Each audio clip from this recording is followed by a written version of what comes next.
አህሙና ንጉሱ ዛሬ ፏፈሽ ብለው በአዲስ ነገር መጥተዋል። ይጠብቁ ቤተሰብ፣ በጣም ነው ደስ የሚለው እና ሰው ይንጫጫል፣ እነሱ ደግሞ ማንንም አይሰሙም። ይህ ሁሉ ጫጫታና ጋጋታ ለኸይር ነው ብለው ጉዟቸውን ቀጥለዋል። እና ማን ነው እንደኔ ደስ ያለው? ፈቂ ሁሌም ፈገግታዋን ማለት ትናንትና አህሙ ትልቅ ፕራንክ አድርጓታል። ግን ያንን ፕራንክ እንኳን ራሱ ተናዳ ምናምን ፊቷ ላይ ያለው ሪያክሽን በጣም ነው የሚያሳዝነው። አለ አይደለ? ከሷ ምን ተረዳሁኝ የሆነ ምን ብዬ ልንገራችሁ፣ ብቻ በጣም ደስ የሚል ነው ያየነው ትናንትና እንዳያችሁ ዝም ብላ፣ በኋላ ላይ ግን የተናገረችው ንግግር በጣም ደስ የሚል አስተዋይና ብርቱ ጠንካራ ናት። ፈኪ ማለት በትንሽ ነገር የምትወድቅ አይደለችም። ብዙ ፈተናን ያሳለፈች ቆንጆ ጎበዝ ነች። በመጀመሪያ አሰላሙ አሌይኩም ወረህመቱላሂ ወበረካቱ። ውድና የተከበራችሁ ውድ የቻናሌ ቤተሰቦች እንዴት ናችሁ? ደህና ናችሁ ወይ? ከእኔ ጋር አልሐምዱሊላህ። እንዲሁም ውድ ኢትዮጵያውያኖች በያላችሁበት ሰላማችሁ ይብዛ። ሀገራችንን ሰላሟን አንድነቷን ይመልስልን። ሁላችንም በዱዓ በጸሎት እንበርታ። ውድ ቤተሰቦች ለዚህ ቤት አዲስ የሆናችሁ እንዳታልፉኝ ሰብስክራይብ አድርጉኝ፣ አሳድጉኝ። ነባር ቤተሰቦች ደግሞ ስለምሰጡኝ አስተያየት ላይክ፣ ሼር ያደረጋችሁ ስለምታበረታቱኝ እጅግ ከልብ አመሰግናለሁ። ዛሬ በአዲስ ነገር የመጣሁበት ምንድን ነው? እስኪዋቸው እነዚህን ጥንዶችን ንጉሱና የአህሙ እርግብ አያምሩም? እንደዚህ ፏፈሽ ብለው በጣም ነው የሚያምሩት። በጣም ነው ደስ የሚሉት። አላህ ያታምራቸው። ከምር እኔ እንጃ በጣም ነው ደስ ያለኝ እንደዚህ ብለው ሳያቸው ምናምን ነገር። ፈኪ ደግሞ የኔ ፋንዲሻ ምንም ትልበስ ምንም ያምርባታል አይደለም? ቬሎ ለብሳ በቃ ጅሉ ልብስ ራሱ ከሷ ላይ ሲሆን ያምራል። ለምን እንደው አላውቅም። እንደው ማሻአላ ነው የሚለው ፈገግታዋ ጋር ምናምን በቃ እኔ በጣም ብዬ ነገራቸው። ፈኪ በጣም ነው የምወዳት። ብርታትነቷ፣ ጠንካርነቷ በቃ ሁሉ ነገሩ። ግን አዳሚ ይህን ሰሞን ምንድን ነው ያደረጉት? ይህን ሰሞን የሰው ልጅ በእኩል አይን እንጂ ያለው ኡስታዛችን እኮ ያለው ሁላቸውንም ብሎክ በሉ፣ ሁላቸውንም ሰብስክራይብ አድርጉ፣ የአንሱን ያለውም አድርጉ። ስለዚህ የፈኪን ብቻ ነው እንደ ማንሳት ያለባችሁ ሁሉም። እስኪ ለሶፊ ለሌሎች ሚዲያዎች ክርስቲያን ወገኖቻችን ስንቶቻችን ነው እየሄድን የምናጨበጭበው ከፊት ፊታቸው ከኋላ ከኋላቸዋል። ላኪን የፈኪን ማንሳት ለብቻዋ የግሏ ምን ይሉታል? የራሱ የእናንተ ራስ ወዳድ ነው ወይስ ምን አይነት ነው? አላውቅም። ብቻ እኔ ፈኪን ለማንም ደጋፊ ወይም ለማንም ሞኝ ሳይሆን ሁሉም በሚዲያ ሴት ልጅ የፈቀደላ ማን ነው? አንድና አንድ አይደለም። እነሱ እኮ እኛ ራሳችን ትልቅ ወንጀልና ትልቅ እንትን ነው እየገባን ያለ ነው። ለምን ደግሞ እንደዚህ ከሆነ ሁላቸውንም ብሎክ ማድረግ፣ ሁላቸውንም ሰብስክራይብ ማንሳት፣ በቃ በእኩል አይን ማየት እንጂ እንዴት የአንዱን ትቶ የአንዱን ማንሳት? የዚህን ያክል ይች ልጅ ምን አደረገች? እንደውም ልናበረታታትና ልናጠነክራን ነው መቻል ያለብን። እንደተናገረችው ከሆነ በሚዲያም ላይ እኔ ወደፊት አላማዬም የአሁኑም አላማዬ ሚዲያ ላይ የመጣሁበትም ከሴት ልጅ ያለ እድሜ ጋብቻን ይህን ነገር በቃ መናገር የማይወጣን ነገር እኮ አውጥታ ለሰው ልጅ ትምህርት ይሆናል ብላ መስራትም የምፈልገው ወደፊት ይህን ነገር ነው። ስለዚህ ምን ብታጠፋ ነው የዚህን ያክል እንደዚህ ሰብስክራይብ እያነሳችሁ ምናምን የምታናፈሱት? አየራ እኔ ይሄ ነገር ሸ ነው ከምር። ስንቶቻችንን ማልቻ በዛ እንትን ትንሽ ጨፈሩ ብላችሁ ነው ግጥም ሲገጠምላችሁ።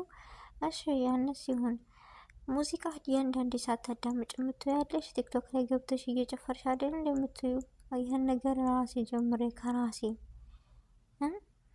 እንዴት ያኔ ሰው ልጅ ምን ነው? ሁላችሁ ምጽዋኔ ባይቱ እስኪ እዚህ ሁላችሁ መታችሁ የእሷን ቪዲዮ የማይከታተል ሁሉም የነ ሀይሚን የነ ብሩኬን እና ብርሽን አብዛኛው የሙስሊም ማህበረሰብ አይደል እንደ የሚከታተላቸው የሚያበረታታቸው።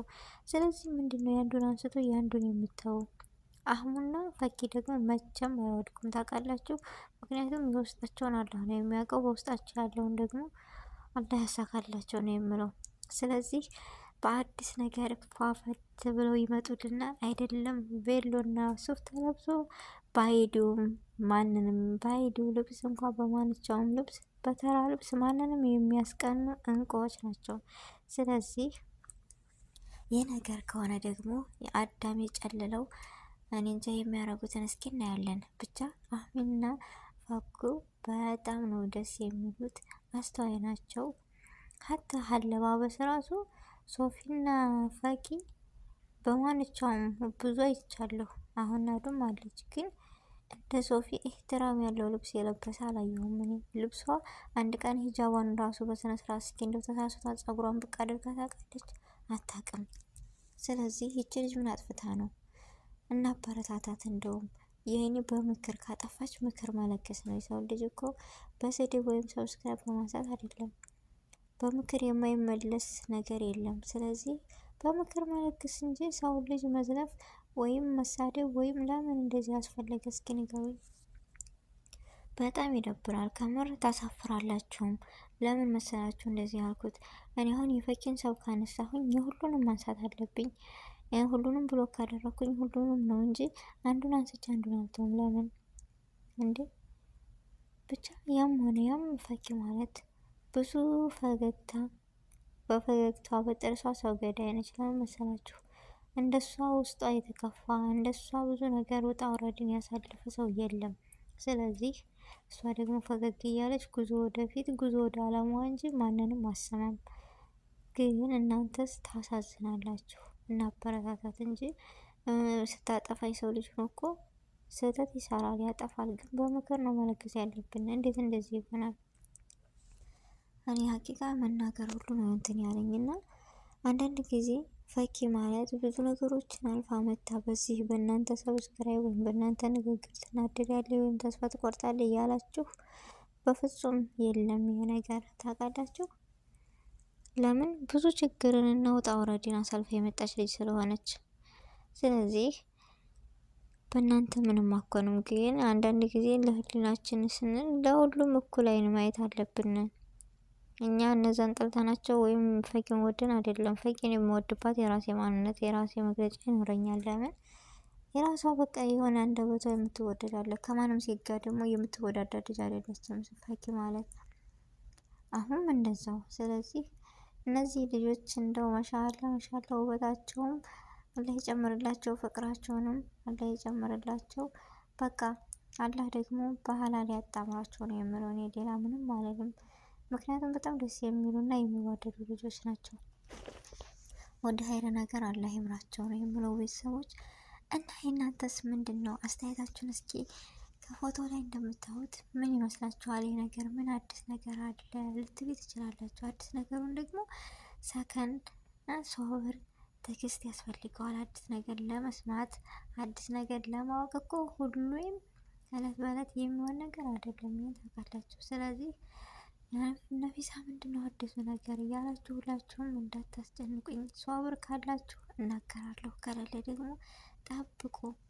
ስለዚህ ያው እዚህ ጋር የሚሸተኝ የሆነ ደስ የሚል ስሜት አለ።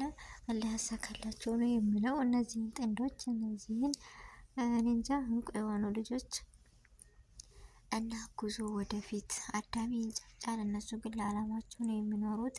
የውስጣቸውንም አላህ ነው የሚያውቀው። የሁሉንም ሰው የውስጡን አላህ ነው የሚያውቀው። ስለዚህ አዳሚ ዝም ብላችሁ ፈኪ እንደዚህ ያደረገች ፈኪ እንደዚህ ያደረገች እያላችሁ የራሳችን ወንጀል አንሶ የሰው ወንጀል አንንሳ። እኛ እኮ እነሱን እንደዚህ ሆኑ በማለት ራሱ ብዙ ነገሮችን እንደምንሸክም ታውቃላችሁ። ስንት የራሳችን ወንጀል ስንት እያለብን ደግሞ ይነሱን። ስለዚህ ዝም ብላችሁ ማየት ዝም ብላችሁ አለማየት ማየት መብታችሁ ነው። ግን የሆነ ያልሆነውን ዝም ብላችሁ መታችሁ አሳይመንት እዚህ መስጠት ተገቢ አይደለም። ከቻላችሁ ምክር ነገር ትምህርታዊ ነገር ነው መለገስ ለሰው ልጅ እንጂ በማናውቀው ነገር የውስጣቸውን እንዳልኩት እነሱን አላህ ነው የሚያውቀው። ምን እንዳሰቡ ምን እንዳቀዱ የፊት አላማቸው የኋላ አናውቅም። ስለዚህ ዝም ብለን እንቀመጥ ቤተሰብ ስለዚህ እያልን እንትን አንበል፣ አንረብሻቸው እነሱንም እና ማንም ይጫጫ ማንም ፈኪና ግን ጉዞ ወደፊት ነው። አላህ አንድ ላይ ያደርጋቸው ነው የምለው እኔ በራሴ በግሌ። እና የዛሬው ቪዲዮ ደግሞ ይህን ይመስል ነበረ። ውድ ቤተሰቦቼ አስተያየታችሁን በኮሜንት አስቀምጡልኝ። ስህተት ካለኝ እረሙኝ። ጊዜያችሁን ሰዓታችሁን ሰጣችሁ ስለተከታተላችሁን እጅግ ከልብ አመሰግናለሁ። በአዲስ ቪዲዮ እና በአዲስ ነገር እስከምንገናኝ ድረስ አሰላሙ አለይኩም ወራህመቱላሂ ወበረካቱ።